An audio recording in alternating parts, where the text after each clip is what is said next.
আসসালামু আলাইকুম এভরিওয়ান। আশা করি সবাই ভালো আছেন। আজকে আমরা দেখব একটা মেগারের সাহায্যে কিভাবে ইনসুলেশন টেস্ট এবং কন্টিনিউটি টেস্ট করতে পারি। আমাদের কাছে যে মেগারটি আছে এটা মেড ইন চায়নার একটা মেগার। সেটার সাহায্যে আমরা একটু টেস্ট করব।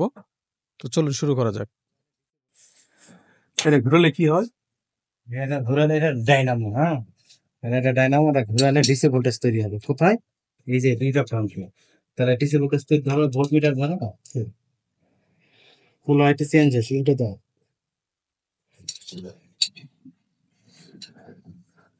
কত ভোল্টেজে দিচ্ছ? ভোল্টেজ তো মানে আস্তে হচ্ছে না। হ্যাঁ পারতেছি।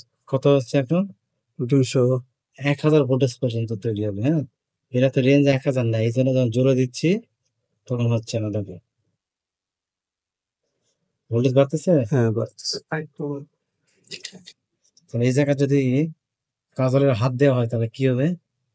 কভার পার দাও দেখি কাজল। না না কারেন্ট তো এটা হচ্ছে কি হাই রেজিস্ট্যান্স। তাহলে এটা মেজার করতে গেলে কি সিস্টেম? এটা প্রথম একটা রেজিস্ট্যান্স, এখানে একটা দুটো কম লাগাও, দিকে একটা লাগাও।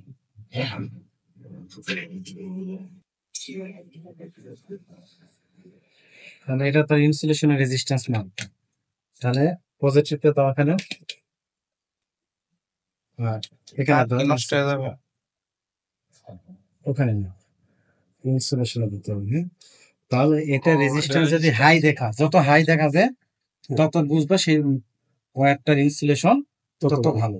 আর যদি জিরো হয় তাহলে বুঝবে সেটা তত খারাপ। তাহলে আমরা দেখি এটা একটু জেনারেটর চালাই। এটা দিতে হবে ইনসুলেশন। হ্যাঁ, একটা নিউট্রাল ইনসুলেশন, এটা হচ্ছে কন্ডাক্টর। সরাসরি কন্ডাক্টর। দেখি দেখো কোন দিকে যায়, দেখো কোন দিকে যাচ্ছে, ইনফিনিটির দিকে যাচ্ছে। ইনফিনিটির দিকে যাচ্ছে। দেখছো? হ্যাঁ। তাহলে রেজিস্ট্যান্স অনেক বেশি।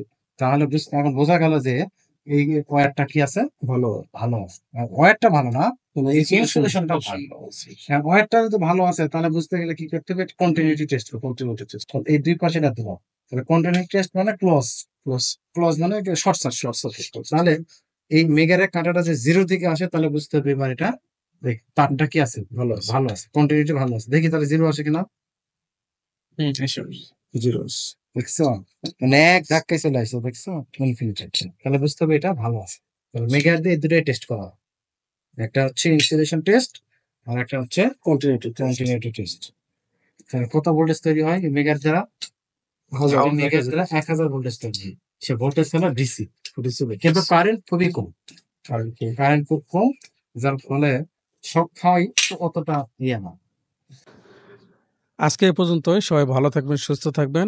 কথা হবে পরের কোনো ভিডিওতে। ততক্ষণ পর্যন্ত আপনারা সবাই ভালো থাকবেন। খোদা হাফেজ। আসসালামু আলাইকুম।